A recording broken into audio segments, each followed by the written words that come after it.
In this guide, I'm going to be showing you how to appear offline on Instagram by disabling your activity status. This is Miguel from Just Boz, and before we get into this guide, make sure to like the video and subscribe to the channel with all notifications on for more content like this. It really does help out the channel and we'd greatly appreciate it. If you have any questions, just ask them down in the comment section below. I'm going to be doing my best to reply to every single comment down there.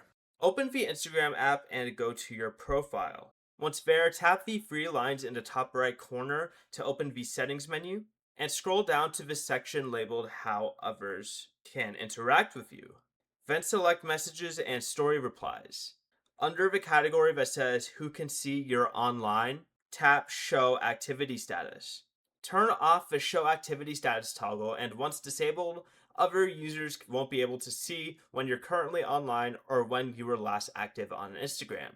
Keep in mind that turning this setting off may also prevent you from seeing the activity status of other accounts. Before you leave, remember to like the video and subscribe to the channel with all notifications on for more content like this. It really does help out the channel and we'd greatly appreciate it. And if you did have any questions, just ask them down in the comment section below. I'm going to be doing my best to reply to every single comment down there. Peace.